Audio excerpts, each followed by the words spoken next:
Welcome to episode 2 of season 4 of the Football Fun Factory podcast. I was the judge last week, so what happens in this new format is you wipe out your name and you add someone else's name in place of yours. You never said anything about that when we It's started. a new rule that you've just made up. that I've just made up and it's introduced today. So that means there is less chance of me being the judge, and now there's And an me. extra And well, less chance of me as well, because And me? you've written Luke down. No, More chance of Okay, you. okay. so And it's still going to be Johnny. I hope so. I'd be so sad. Give it a spin, John. Let's see who's going to be the judge this week. This is This tense. is so exciting. Yeah. This I is quite want to be the judge. Oh! I've not been the judge for ages. Get in. You've not been the judge for a long A time. long time, but I'll have to wait another week. Minimum. Go on then, James. Over to you, mate. Judge James, we're back in your court. Cool. So for those not familiar with the new format, 3 spins of the wheel. We're going to land on 3 different questions. Each of Luke and Johnny are going to give their answer. We're going to probe them and we're going to decide who wins the point. And then it's best of 3 to see who takes home the glory of being the winner of this week's podcast. Buzzing. Let's go. Let's go. First spin of the wheel. Here we go. First question. Lands on pink. The worst thing that you've seen at a kids' football match. This is going to be a great topic. Luke Chadwick. It weren't actually a football match. This happened really recently, and I was watching it wasn't a match, it was a training session going on in another part of a field where I was at a session, and the coach was incredibly aggressive in the way that he spoke with the children. I think the first half an hour of the session, I didn't even see a football. The kids were... I think I was there. Yeah, I know you what were you're referring there to. with I me. won't say where we were. No, it'd probably be best not to say that, but the kids were just running, and then there just wasn't any... It was so serious. The kids weren't smiling. Some of the kids looked scared that they were part of the session. The coaching was just sort of shouting at them what to do. It was all command style coaching. It was quite upsetting to see, to be honest with you. Like, I drove home thinking, what have the kids got out of that? They're all there playing in a session. It's freezing cold. A lot of them have stood still for a lot of it while one of them had a go at doing something. Nothing seemed to be ever right what they done. It was always wrong. They'd tell them to do it differently, and it was something where I thought that was completely wrong. Cool. We'll come back to that in a second. Johnny, what's the worst thing that you've seen at a kids' football match? I was part of this match Yeah. as a kid. And what happened was there was a bad tackle. We must have been maybe 9 or 10. Bad tackle. And it was the manager's son. And he basically was very frustrated that what happened and his son was hurt. And then all hell broke loose. So he basically then had some words with the ref. The manager on the other team disagreed, said it wasn't bad. They ran onto the pitch to obviously make sure the young lad was okay. And then the other manager was just telling them to get up, there's nothing wrong with him, like, we're time wasting at like 9 years old. And then there was a full-blown sort of argument and scrap, and Wow. it was madness. Madness. As a 9-year-old child to be involved in that was, crazy. Cool. So what we're going to do is we're going to reward the point to the person that has brought up the worst thing of those two things. So what we're going to do is shift the formats very, very slightly, where, Johnny, you're going to argue that yours is worst, and Shaddy, you're going to argue that what you saw was worse, and then I'm going to decide. So I'm going to give you 45 seconds, guys. Go. Well, do you want me to go first? Yeah. To be honest with you, obviously what Johnny said sounded quite bad there. Like, in terms of sort of in a whole, obviously one child and safety, the Football Fun Factory, everyone's first priority to be safety. So to hear that, like, from my point of view, it was a whole group of children that had a really, really bad experience. Well, it looked like they were having a really bad experience. It looked like they were scared, they were fearful, they were just trying to appease the coach. They weren't expressing themselves. They weren't allowed to sort of have any fun and do what kids want to do when they play football, is try to do some skill. Just, there was no enjoyment, and that was really hurt me seeing that, because football should be fun. Cool. No enjoyment, no footballs, no touches of the ball at times. That we witnessed that session as well. Yes. Pretty bad stuff. Johnny, why was yours worse? just for the fact that loads of young children had to witness that and were there. Obviously, tempers grew and it started to get really heated. And because of the fact that it was all around the safety, there was one coach that wanted to make sure their child was okay and someone disagreed with it. And yeah, it was just horrible, to be honest, that my memories of that have stuck with me forever, and that being a really horrible experience and a horrible, I guess, part of my journey as a young player. Cool. So yeah. Been waiting to do that for many weeks on the podcast. Little tap of the gavel. But I think Johnny has to win the point there because it's quite clearly Madness, the worst one. Yeah.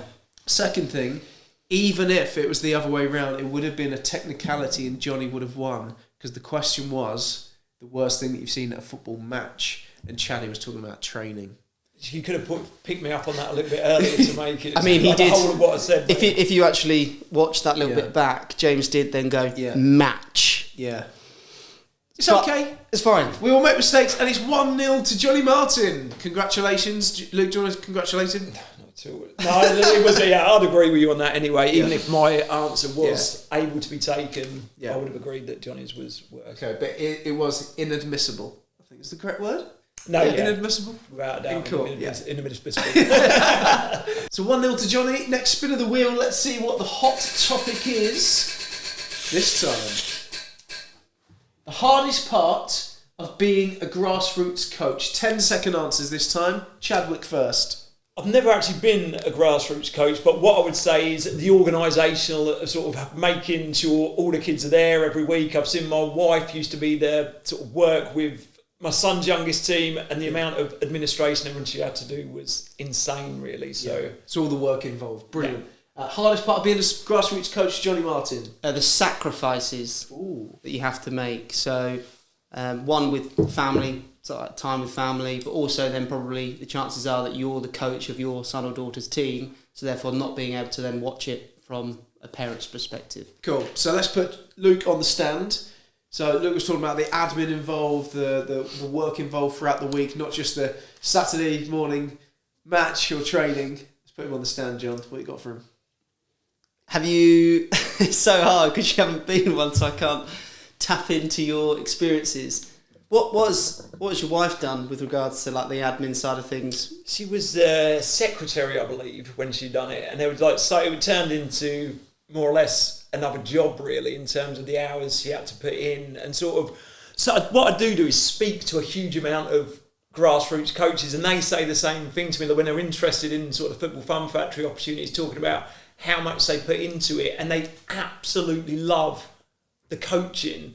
It's the other side and the amount of time that takes them that probably that's why they think to themselves, I should be getting paid to do this because of the amount that I do. We both worked in, obviously, professional football, and we sort of know from that side of things as well that there's quite a lot of admin that goes into it, but surely that's all part of the experience that you put on. It's all part of being able to then deliver the session. It's an enabler. It enables the football, right? Yeah, I just don't think that when people do get involved as a coach, they realise that that's obviously not the reason they get involved, and I think they sometimes don't realise, oh, flipping heck, I didn't know I'd have to do all this as well as plan and deliver the sessions that they put on. It's a very strong point, Luke, and I think you're well positioned to pick up a point in this game.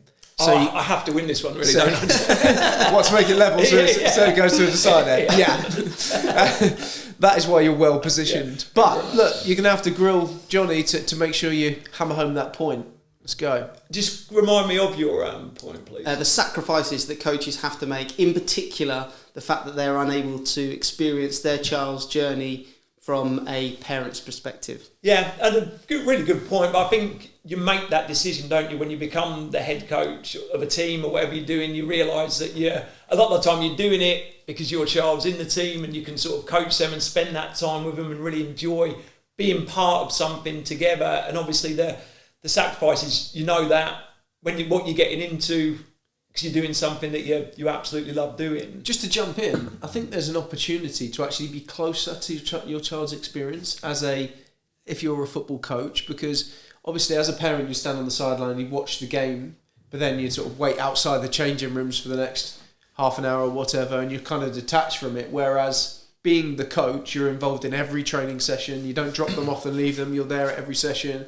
you're in the changing room, you're part of the team talk, you're delivering the team talk. So in some ways, you actually get closer to it. And I think on that, like I've had experience of that when my eldest started playing like under 6, under 7, went to a tournament. The manager was away on holiday, so I got asked to fill in, and he had a brilliant experience. So I said, "You're taking free kicks, corners, throw-ins." He had the best day of his life. I'm not sure all the we haven't kicked off yet, but you are man of the match. Yeah, exactly.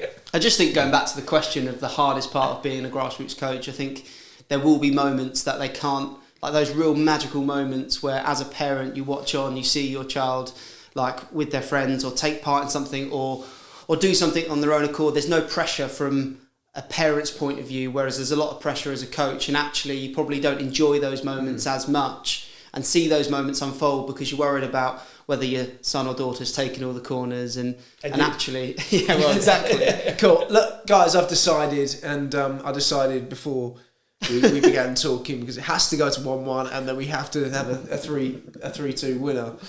No, a 2-1 winner. 2-1. Because there's only 3 goes. That wouldn't make any sense at all. So, look, Johnny, you gave a really strong answer then. I completely understand that when you're the coach, it does become difficult to be the coach and the parent. That's not easy within grassroots football. It's a hard balancing act. But without doubt, Luke's point around the admin involved, first-hand experience and real evidence brought to the courtroom today with Hayley being the secretary of Melbourne Dynamos. Melbourne Dynamo. Yeah, that's right. Then fixtures secretary. Fixtures secretary. Not just any secretary. Nice. Fixtures. Niche down into the fixtures, which is great. So fully deserving of a point, Luke. So it's Chadwick 1, Martin 1. As we head into the final spin of the wheel. A decider again, 2 weeks running. Yeah, always the way. Big spin, high drama, here we go. Ooh. The most important technical skill in children's football. This is a really good topic. And I'm going to give you, it needs to be short, sharp answers before we go into questions.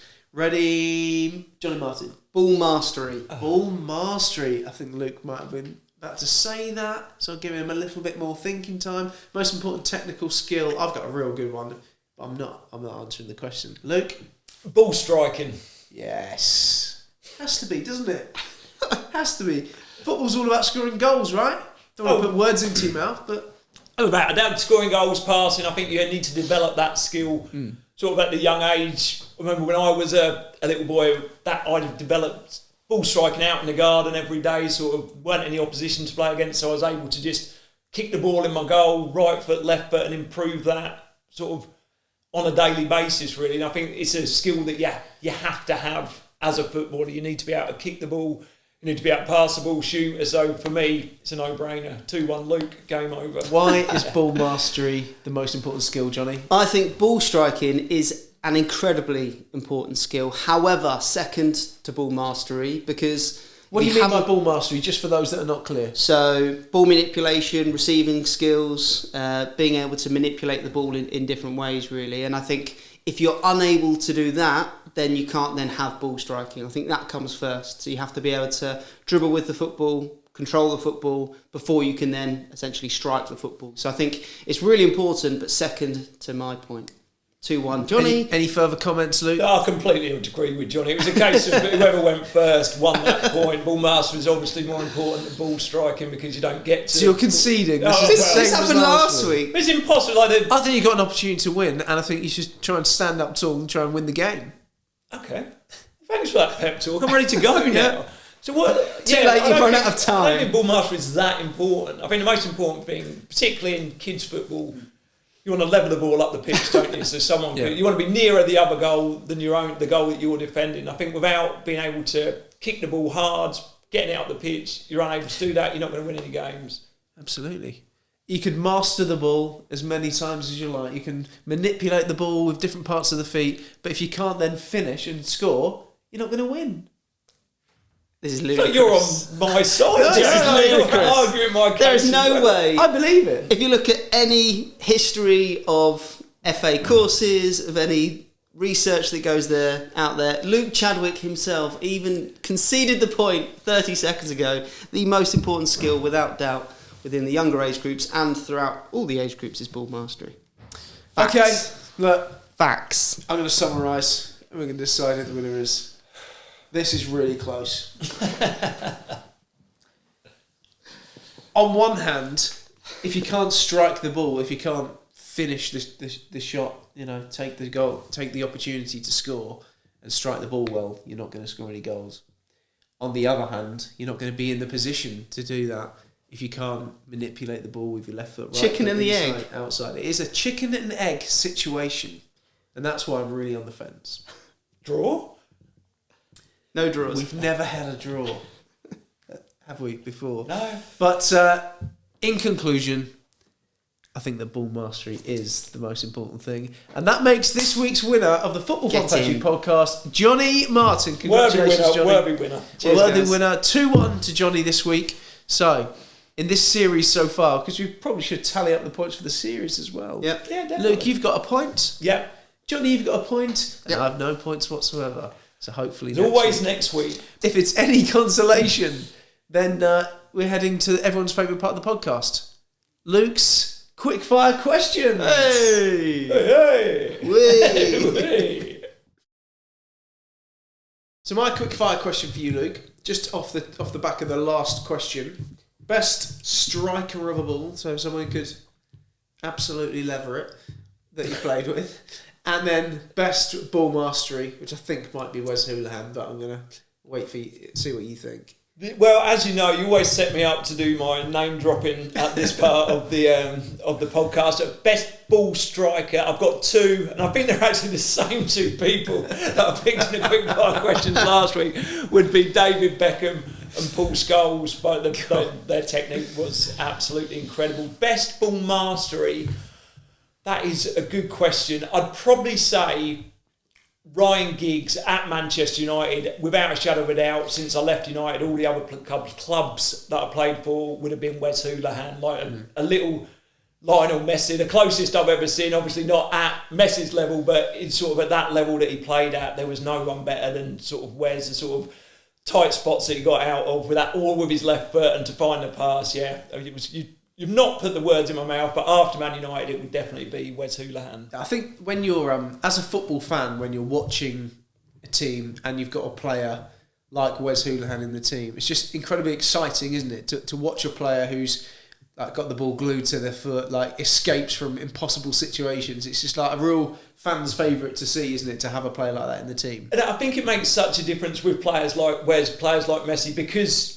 they're small. Yeah. It makes so much difference that they look like it's almost impossible to tackle them, how they get out of such tight situations. And I know exactly what you're saying. As a fan, watching, like as a Norwich fan, to watch Wes over a period of time, it was like what a fantastic player he was. Brilliant. John? Nice. One of the questions we had earlier on was, what was the worst thing that you've seen at a child's match? What about an adult's match, Chaddy?